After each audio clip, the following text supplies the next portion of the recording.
रामचंद्राय नमः। ओम नमः परमहंसास्वादित चरण कमल चिन्मकरंदाय भक्तजनमानस निवासाय श्री रामचंद्राय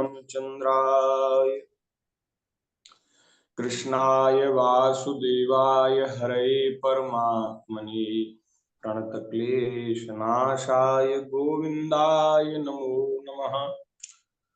सीतानाथ समारंभां श्रीरामानंदार्य मध्यमाम् अस्मदाचार्य पर्यन्तां वन्दे गुरुपरम्पराम्। प्रहलाद नारद पराशर पुंडरीक व्यासांबरीश शुक शौनक भीष्म दाल्भ्यान् रुक्मांगदार्जुन वसिष्ठ विभीषणादीन् पुण्यानिमान् परम भागवतान् नमामि। चार जुगन में भक्तजे तिनके पद की धूरी सर्वसु सिर धरि राखिनो मेरी जीवन मूरी। भक्त भक्ति भगवंत गुरु चतुर नाम वपु एक इनके पद वंदन किए नाशे विघ्न अनेक। श्री राम जय राम जय जय राम श्री राम जय राम जय जय राम श्री राम जय राम जय जय राम श्री राम जय राम जय जय राम श्री राम जय राम जय जय राम श्री राम जय राम जय जय राम श्री राम जय राम जय जय राम श्री राम जय राम जय राम सीताराम जय सीताराम सीताराम जय सीताराम सीताराम जय सीताराम सीताराम जय सीताराम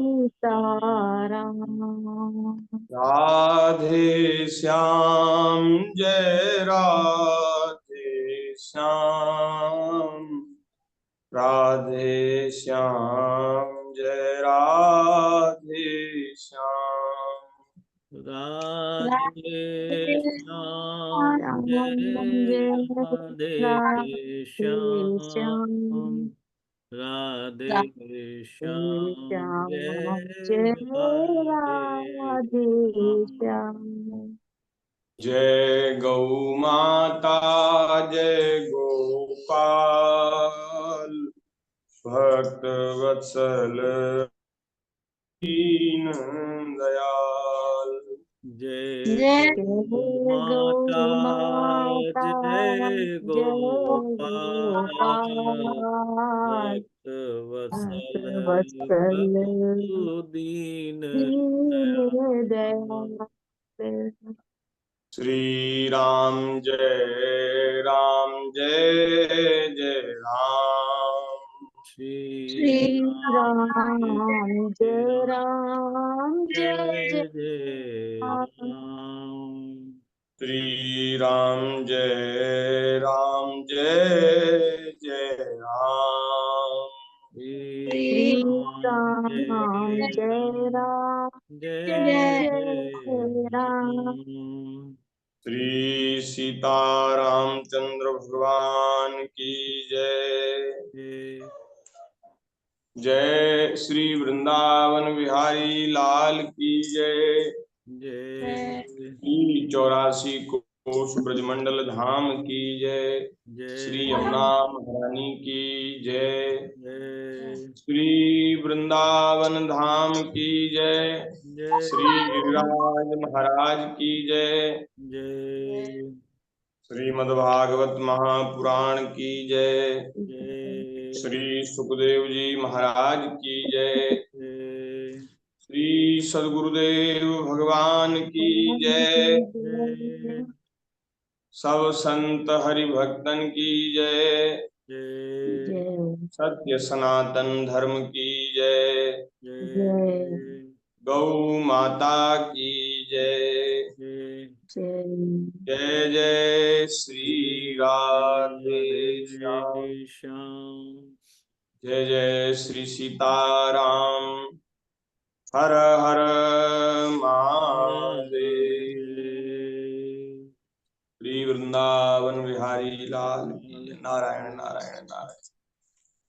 हरि शरणम भक्त वांछा कल्पतरु भक्त वत्सल शरणागत वत्सल दीनबंधु दया सिंधु असंख्येय कल्याण गुणगण निलय अकारण करुणा वरुणालय सच्चिदानंद घन मूर्ति आनंद कंद भगवान श्री वृंदावन बिहारिणी बिहारी जी की हम और आप सभी पर अहेतु की कृपा बरस रही है, जिसके फलस्वरूप भगवान की मंगलमयी कथा मंगलमयी रस चर्चा हम सब लोगों को श्रवण करने का कहने सुनने का अवसर प्राप्त हो रहा है।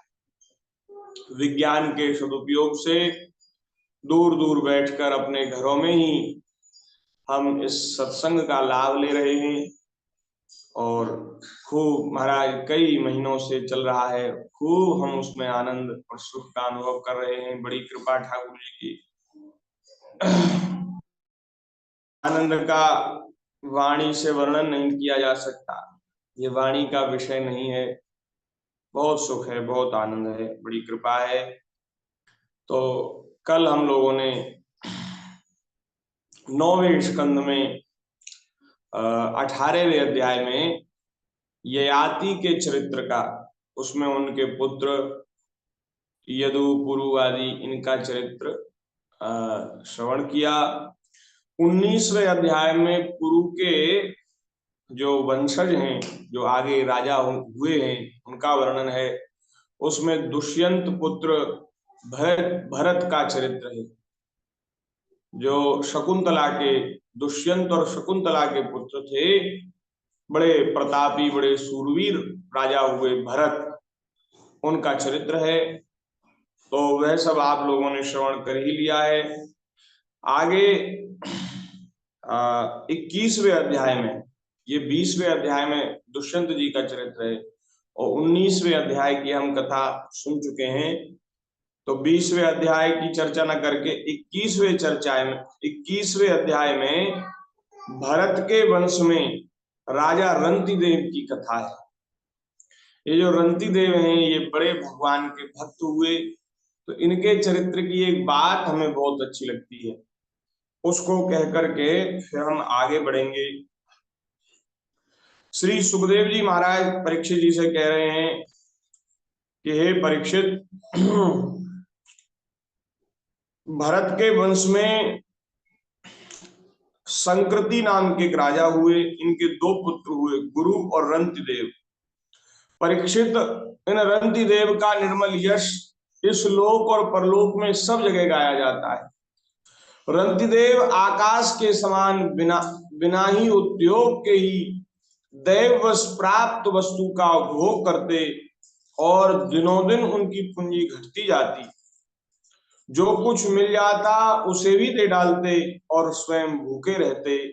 वे संग्रह परिग्रह ममता से रहित तथा बड़े धैर्यशाली थे और अपने कुटुंब के साथ दुख भोग रहे थे। ऐसा वर्णन आया है कि ये राजा थे और एक बार बड़े जोर का अकाल पड़ा। तो महाराज इतने उदार थे कि अपने निर्वाह की चिंता किए बिना ही इन्होंने अपना पूरा खजाना लुटा दिया आम जनता में। इन्होंने विचार किया कि ये जो मेरा राजकोष है, मेरी धन संपत्ति है, ये सब वास्तव में प्रजा का ही तो दिया हुआ है। प्रजा ने ही तो कर के माध्यम से, दंड के माध्यम से प्रजा ने ही इसको भरा है। अब जब प्रजा पर संकट है तो मैं कैसे इसका संग्रह करके रखूं, ऐसा विचार इनके मन में आया। तो प्रजाजन जो कुछ मांगने आते, अकाल का समय था, खेत में कुछ होता नहीं था, और महाराज बरसात बहुत दिनों तक वर्षा नहीं हुई, तो प्रजा त्राहिमाम त्राहिमाम करने लगी। और महाराज इन्होंने सारा राजकोष, सारा खजाना प्रजा के निर्वाह के लिए लुटा दिया। अब ऐसी स्थिति आ गई कि महाराज अब आपके लिए कुछ नहीं बचा। तो आपने अपने राजमहल का, नगर का त्याग कर दिया, अपनी पत्नी और पुत्रों के साथ पृथ्वी पर विचरण करने लगे। और बड़े धर्मात्मा, बड़े उदार और बड़े धैर्यवान थे। महाराज उसी का वर्णन सुखदेव जी कह रहे हैं। महाराज एक बार तो लगातार 48 दिन बीत गए और उन्हें पानी तक पीने को न मिला। 48 दिन तक। 49वें दिन प्रातः काल ही उन्हें कुछ घी, खीर, हलवा और जल मिला। बढ़िया भोजन की सामग्री, खीर, हलवा आदि, और जल भी मिल गया कहीं से। ऐसी भगवान की लीला। उनका परिवार बड़े संकट में था। भूख और प्यास के मारे वे लोग कांप रहे थे। परंतु ज्यों ही उन लोगों ने भोजन करना चाहा, त्यों ही एक ब्राह्मण अतिथि के रूप में आ गया। वैसे तो 48 दिन बिना जल के, बिना अन्न के रहना ये असंभव ही सा है आज की स्थिति में तो। लेकिन सतयुग त्रेता में लोग बड़े तपस्वी रहते थे, उनके शरीरों में बड़ी सामर्थ्य थी, तो शायद उस समय वो लोग इतना तप कर लेते होंगे, पता नहीं भगवान की क्या लीला। लेकिन 48 दिन तक यहाँ लिखा है, 48 दिन तक उन्होंने जल भी नहीं पिया, और 49वें दिन उनको कुछ प्राप्त हुआ तो महाराज एक ब्राह्मण अतिथि के रूप में आ गए। जैसे भोजन करना चाहते थे, अब अतिथि आया है तो उसको बिना पूछे कि भाई आप भोजन कर लो, तो ये तो सामान्य व्यवहार की बात है कि आप भोजन करने बैठे हो, कोई आ जाए तो उससे पूछना चाहिए, भैया भले आए अच्छे आए, भोजन के समय आए हो, ले भोजन कर लो। बहुत जरूर पूछना चाहिए, क्योंकि जो अतिथि का सत्कार नहीं करता मीठी वाणी से, और जो कुछ हमारे पास भगवान ने जो कुछ सामर्थ्य दी है उसके अनुसार जो पृथ्वी का, जो अतिथि का आदर नहीं करता, उसको बड़ा पाप लगता है। अतिथि निराश होकर के महाराज उसके सारे पुण्य अपने साथ ले जाता है। तो अतिथि सत्कार जरूर करना चाहिए। तो महाराज इन्होंने पूछा कि ब्राह्मण देवता आप कुछ पालो। अब वो पंडित जी तो भूखे प्यासे आए तो अब जैसे ही पूछा तो वो ब्राह्मण बोले, हाँ भाई मैं बहुत भूखा हूं और मुझे भी कुछ अन्न दो। तो अब उन्होंने ब्राह्मण देवता को भोजन कराया श्रद्धा से, आदर पूर्वक, क्योंकि श्री रंतिदेव जी सब में भगवान का ही दर्शन करते थे। सब में भगवान को देखते, तो ब्राह्मण तो वैसे भगवान की विभूति है, तो खूब भरपेट ब्राह्मण को जिमा दिया, खूब भोजन करा दिया। ब्राह्मण देवता संतुष्ट हो गए, खूब महाराज आशीर्वाद दिया, खूब प्रसन्न हो गए, भोजन करके चले गए। अब जो कुछ बचा हुआ था उस अन्न को रंतिदेव ने आपस में बांट दिया और भोजन करना चाहा। महाराज उसी समय एक दूसरा अतिथि शूद्र, ये भगवान परीक्षा ले रहे हैं। पहले तो ब्राह्मण के रूप में आए कि भाई चलो देखें, तो ब्राह्मण में तो सबकी श्रद्धा होती है, तो ब्राह्मण को तो जिमा दिया। अब देखें, अब शूद्र में मेरा दर्शन करता है कि नहीं करता, तो इसलिए ठाकुर जी अब के शूद्र बन के आए, लीला कर रहे, देखो कैसे परीक्षा लेते हैं शूद्र बनकर आए और महाराज रंतिदेव को प्रणाम किया, राजा को प्रणाम किया और कहा, बोले महाराज मैं बड़ा भूखा हूं। तो बोले हाँ तुम भी भोजन करो। तो उसमें से जो अब स्वयं ने बांटा था उसमें से महाराज उस शूद्र को जिमा दिया, भोजन करा दिया। अब थोड़ा बहुत जो कुछ बचा था वो उसको पाने लगे। तो एक और शूद्र से भी नीचा एक वर्ण होता है चांडाल का। और एक चांडाल अपने कुत्ते को लेकर, कुत्ता कुत्ता रखते हैं, वो कुत्ते के मांस को खाते हैं, कुत्ते के मांस भोजी होते हैं, वो इतने नीच होते हैं, निकृष्ट होते हैं। तो वो कुत्ते को साथ लेकर के आ गया। बोले महाराज मैं और मेरा कुत्ता दोनों भूखे प्यासे हैं, आप हमारे प्राणों की रक्षा करिए। आप तो सर्वदेव में हैं, आप हमारे स्वामी हैं, हम आपकी प्रजा हैं महाराज, आपको हमारी रक्षा का दायित्व है। तो राजा ने अपने सब परिवार के जन, पत्नी पुत्र की ओर देखा। आहा, कैसे पत्नी और पुत्र होंगे महाराज। उन्होंने भी राजा के सामने कुछ नहीं बोला। उन्होंने ये नहीं कहा नहीं महाराज झगड़ा हो जाता, अरे लो यहाँ कितने दिन बाद तो भोजन मिला है और तुम इसको सबको बांट दोगे, स्वयं नहीं करोगे ना हमको करने दोगे, झगड़ा हो जाता, बड़ा झगड़ा। लेकिन वो देवी भी धन्य हैं। और महाराज राजा रंतिदेव तो क्या कहना। लेकिन ऐसे धर्मात्मा पुरुष की जो अर्धांगिनी है, धर्म पत्नी है, वे भी कोई सामान्य नहीं होगी, वे भी बड़ी भाग्यशालिनी होंगी। उन्होंने महाराज प्रसन्नता से कहा कि पतिदेव आप अतिथि सत्कार कीजिए। हाँ हाँ। और महाराज जो कुछ बचा था जल और अन्न वो चांडाल को दे दिया, कुत्ते को दे दिया और स्वयं एकदम खाली ठन ठन गोपाल, कुछ नहीं। आहा, जैसे ही भगवान जैसे ही उसको खिलाया उसी समय त्रिदेव के रूप में ब्रह्मा विष्णु महेश तीनों प्रकट हो गए, ठाकुर जी प्रकट हो गए। बोलिए भक्त वत्सल भगवान की जय। महाराज भगवान प्रकट हो गए और भगवान ने कहा कि रंतिदेव मैं तेरे ऊपर प्रसन्न हूं, तूने आज मुझे जीत लिया। मैं अजय हूं, अजय, मुझे कोई जीत नहीं सकता। लेकिन तूने अपनी भावना से, अपनी भक्ति से मेरे ऊपर विजय प्राप्त कर ली। मैं हार गया, तू जीत गया। मैंने खूब कठोर परीक्षा तेरी ली, लेकिन तेरा धैर्य, अरे राम तू तो बड़ा धैर्यवान है।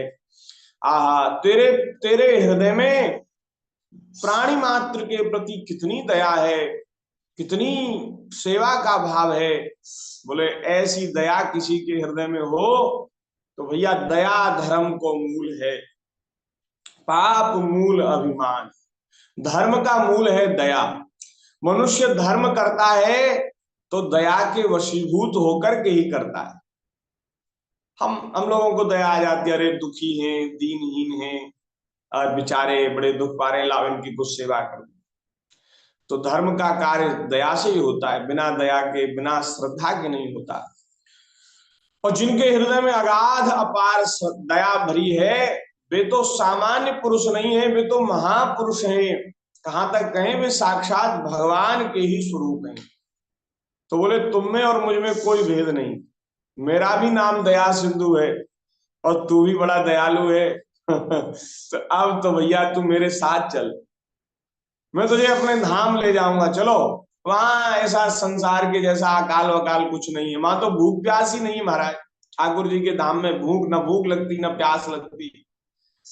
रो शरीर के जो धर्म है ना, भूख प्यास निद्रा रोग शोक दुख, ये कुछ नहीं होता।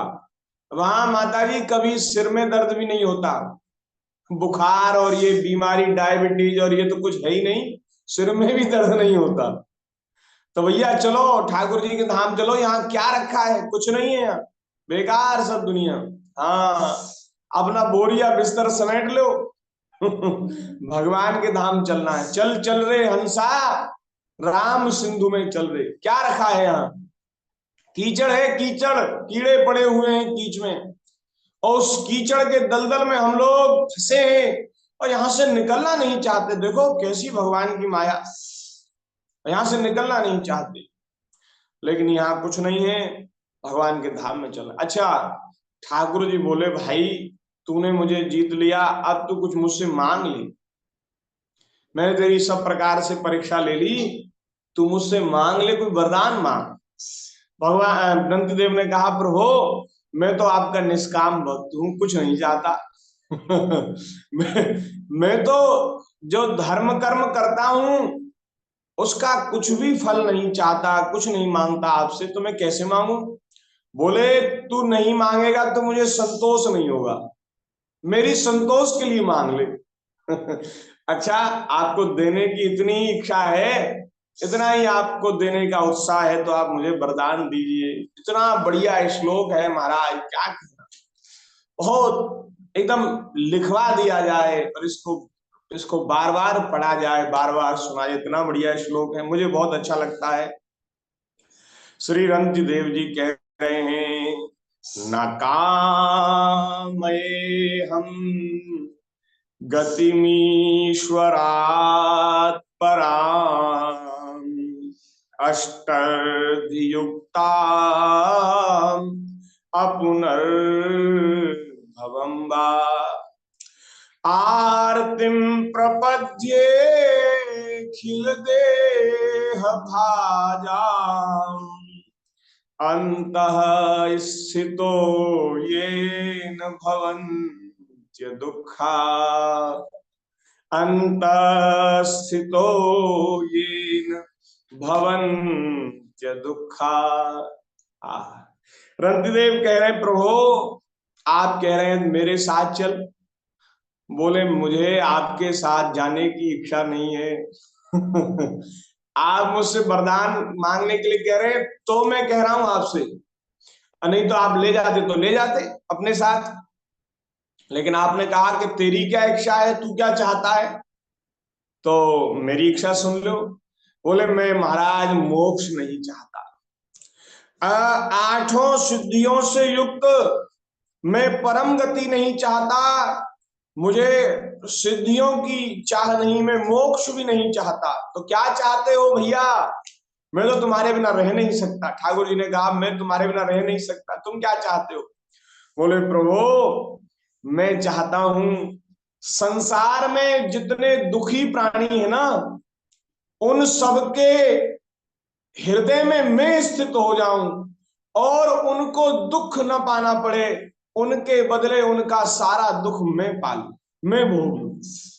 मैं संसार में आऊं और ये दुखी प्राणी सब सुखी हो जाएं, उनके बदले का दुख मैं अकेला भोगूं। हे नाथ आप ऐसा वरदान दिए। आहा, ठाकुर जी रो पड़े ना, नारायण ठाकुर जी के नेत्र झरझर बरसने लगे। हे राम तुम्हें इतनी दया, इतनी दया।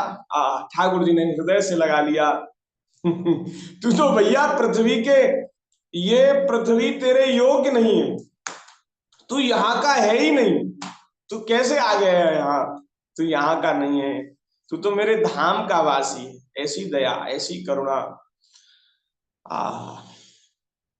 भगवान ने कहा कि तुम्हें दुखी प्राणियों के दुख भोगने की जरूरत नहीं है। अरे तुम्हारा कोई आश्रय लेगा, मेरा कोई आश्रय लेगा, तुम्हारा और मेरा कोई आश्रय ले लेगा तो वह दुखों से मुक्त हो जाएगा। अरे संसार के लोग ये पाप तो करें खुद और इनके बदले दुख भोगो तुम। बोले ये बिल्कुल नहीं हो सकता, ये मनमाना ऊट पटांग काम हम लोग करते हैं तो उसके बदले हमको ही दुख भोगना है। तो तुम क्यों दुख भोगोगे इनका, नहीं नहीं तुम्हें नहीं। पर इतना हो सकता है कि जो तुम्हारा स्मरण करे, मेरा स्मरण करे, बोले उसके सारे दुख नष्ट हो जाएंगे। भगवान की चरणों की शरणागति कोई प्राप्त कर ले, भगवान के भक्तों की शरण कोई प्राप्त कर ले, दोनों एक ही बात है। चाहे भगवान के बन जाओ, चाहे भगवान के भक्तों के बन जाओ। भगवान के भक्तों का बनना सरल है, ठाकुर जी के बनने में कठिनाई है, पर भक्तों का बनना, भक्तों का होना सरल है। तो भक्तों के चरणों के दास बन जाओ, उनके चरणों की रज बन जाओ तो भी काम हो जाएगा, और ठाकुर जी के चरणों की शरण में हो जाओ तो भी काम हो जाएगा। अभी हम कल चर्चा कर रहे थे कि भगवान का स्वभाव कल्प वृक्ष की तरह है। ठाकुर जी कल्प वृक्ष के जैसे हैं। जैसे कोई दुखी दरिद्र मनुष्य कल्प वृक्ष की छाया में पहुंच जाए और जो जो मनोरथ उसके हृदय में प्रकट होगा वो सब पूर्ण हो जाएगा, जो भी मन में भाव आएगा वो सब मिल जाएगा। कल्प वृक्ष की छाया का ऐसा प्रभाव है कि उसकी शरण में बैठने पर, उसके आश्रय में बैठने पर सारे मनोरथ पूर्ण हो जाते हैं। अब कोई व्यक्ति कल्प वृक्ष की छाया में तो आया नहीं और वह कल्प वृक्ष को दोष दे, झूठा कहे, करे कल्प वृक्ष तो ये पक्षपात करता है, किसी के मनोरथ तो पूर्ण कर देता है, किसी के नहीं करता, कल्प वृक्ष झूठा है, ऐसा कोई प्रलाप करने लग जाए तो उसका वह प्रलाप नितांत व्यर्थ है, झूठा है, असत्य है। क्योंकि कल्प वृक्ष अपना प्रभाव तब दिखाएगा जब आप उसकी छाया में बैठोगे, आप उसके आश्रय में बैठोगे। आप दूर खड़े होकर के कल्प वृक्ष को दोष दें तो यह अनुचित है। ऐसे ही भगवान हमारे दुखों को देखते हैं, उन दुखों को दूर करना भी चाहते हैं, लेकिन भगवान की एक शर्त है। भगवान कहते हैं कि जो जीव मेरी शरण में आ जाएगा मैं उसके समस्त दुख दूर कर दूंगा। एक बार शरणागत होकर जो कहता प्रभु मैं तेरा, कर देता उसे अभय सब भूतों से यह व्रत मेरा।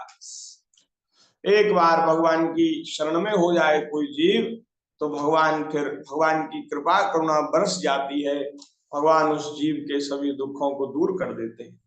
तो ये शर्त है, तो इस शर्त को पूरा करना पड़ेगा तो ठाकुर जी की कृपा बरस जाएगी। तो महाराज इस प्रकार श्री रंतदेव जी ने बड़ी बड़ी सुंदर बात कही, प्रभु मैं इन दुखी प्राणियों के हृदय में स्थित हो जाऊं, मैं मुक्त होना नहीं चाहता, मेरा अस्तित्व रहे, मेरा अस्तित्व कहाँ रहे, दुखी प्राणियों के हृदय में मैं रहूं, इनके बदले दुख मैं भोग लूं, जिससे किसी प्राणी को दुख ही ना होना पड़े। यह दीन प्राणी जल पी करके जीना चाहता था, जल दे देने से इसके जीवन की रक्षा हो गई। बोले अब आपका क्या हुआ? तो रंतिदेव जी कह रहे अब मेरी भूख प्यास की पीड़ा, शरीर की शिथिलता, दीनता, ग्लानि, शोक, विषाद और मोह, ये सब के सब जाते रहे, मैं सुखी हो गया। इस दुखी प्राणी को सुखी करने से मैं सुखी हो गया। श्री रंतदेव जी कह रहे हैं आहा, ऐसा होता है महाराज संतों का हृदय। संत हृदय नवनीत समाना, कहा कविन पर कहे न जाना, निज परताप द्रवय नवनीता, पर दुख द्रवई संत सुपनीता। संतों का हृदय मक्खन के जैसा कोमल होता है, ये बात कही तो गई लेकिन इसमें थोड़ी सी कमी है, अधूरी बात है। अरे भाई मक्खन तो अपने ताप से पिघलता है, मक्खन को अग्नि पे रखो तो मक्खन तब पिघलता है, लेकिन संत जो हैं वो दूसरे के दुख से द्रवित हो जाते हैं। संतों का हृदय तो मक्खन से भी अधिक कोमल है, वो दूसरे प्राणी के दुखों को देखकर दुखी हो जाते हैं।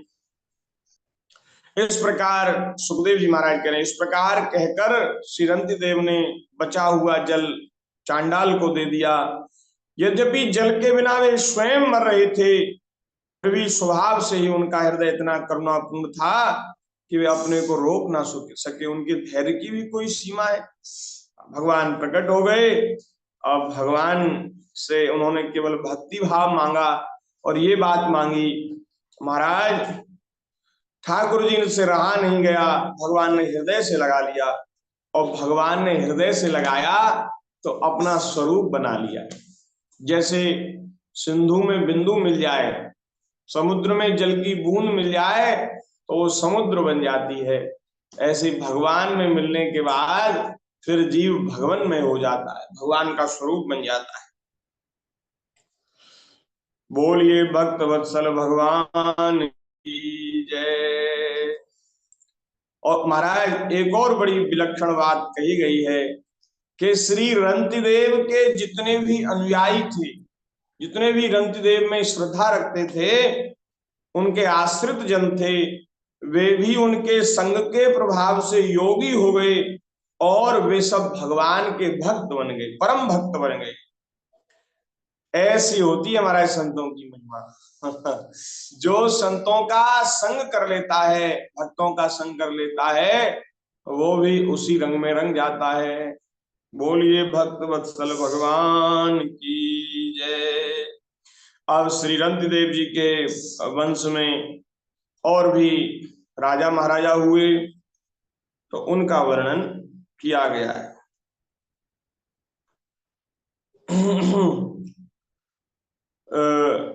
मन्युपुत्र गर्ग से सिनी और सिनी से गारे का जन्म हुआ, जो उनके बड़े भैया थे उनके वंश का वर्णन किया गया। और आगे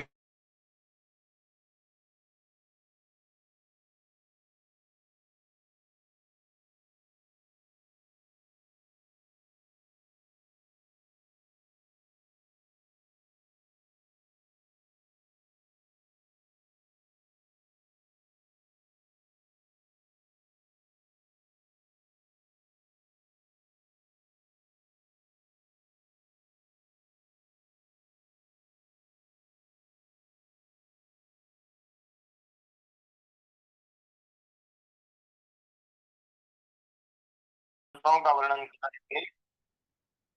आगे अनु, ध्रुवु और पुरवसु इनके वंश का वर्णन और यदु के वंश का वर्णन किया गया है। यदुवंश का वर्णन हम लोगों को कहना सुनना है, क्योंकि यदुवंश में भगवान का अवतार होना है। तो महाराज यदु का जो वंश है वो बड़ा परम पवित्र है, मनुष्यों के समस्त पापों को नष्ट करने वाला।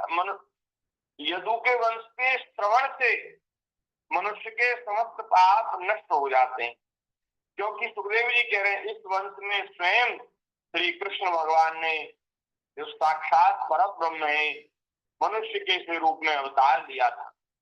इसलिए सुखदेव जी बड़ी श्रद्धा से यदु के वंश का वर्णन सुना रहे हैं।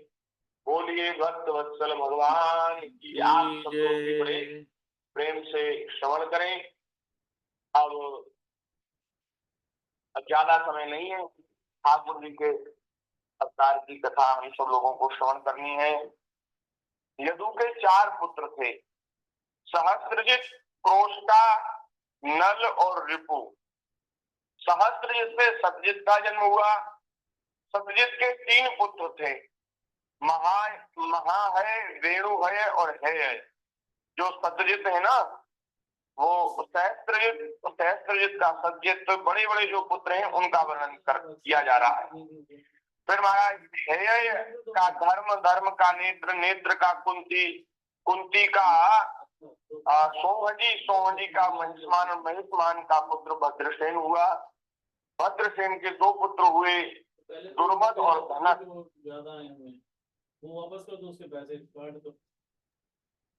धनक के 4 पुत्र हुए, कृतवीर, कृताग्नि, कृतवर्मा, कृतोजा। और कृतवीर का पुत्र अर्जुन था। वह 7 युग का एक क्षत्र सम्राट था। उसने भगवान के अंशावतार श्री दत्तात्रेय जी से योग विद्या और अणिमा लग्मा आदि बड़ी बड़ी सिद्धियां प्राप्त की थी, जिसका संहार श्री परशुराम जी ने किया था, वो सहस्त्रबाहु अर्जुन। इसमें संदेह नहीं कि संसार का कोई भी सम्राट यज्ञ, दान, तपस्या, योग, शास्त्र ज्ञान, पराक्रम और विजय आदि गुणों में कार्तवीर अर्जुन की बराबरी नहीं कर सकेगा। सहस्त्रबाहु अर्जुन 85,000 वर्ष तक 6 इंद्रियों से अक्षय विषयों का भोग करता रहा। इस बीच में ना तो उसके शरीर का बल ही क्षीण हुआ और ना तो कभी उसने यही स्मरण किया कि मेरे धन का नाश हो जाएगा। और उसके हजारों पुत्रों में से, उसके 10,000 पुत्र थे, उसमें केवल 5 ही जीवित रहे, शेष सब परशुराम जी की क्रोधाग्नि में भस्म हो गए। 5 जो बचे थे उनके नाम है जयध्वज, शूरसेन, वृषभ, मधु और ऊर्जित। जयध्वज जो है उसका पुत्र तालजंग, और उसके फिर 100 पुत्र हुए। महर्षि औरव की शक्ति से राजा सगर ने उनका संहार कर डाला। उन 100 पुत्रों में सबसे बड़ा था वीत्यहोत्र। वीत्यहोत्र का मधु, मधु के फिर 100 पुत्र हुए, जिसमें सबसे बड़ा था वृषणी। इस वृषणी के वंश में भगवान को वृषणी वंशी भी कहते हैं। भगवान का वंश जो है ये वृषणी के नाम पर भी है। उसकी चर्चा भगवान की दया से फिर हम कल करेंगे। और फिर भगवान के अवतार की जो भूमिका है वो कल शायद बन जाए।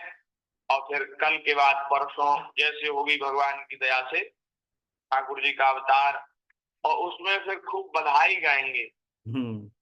भगवान के अवतार की बधाई, जन्म की बधाई। तो आप लोग भी बधाई तैयार कर लें। हाँ, सबको बधाई गानी है। हाँ, बधाई देनी है ठाकुर जी, कंजूसी नहीं करनी, खूब उसको बनाएंगे। अपने अपने घरों में बैठकर भगवान के जन्म का जो वृतांत है उसका स्मरण करेंगे और आनंद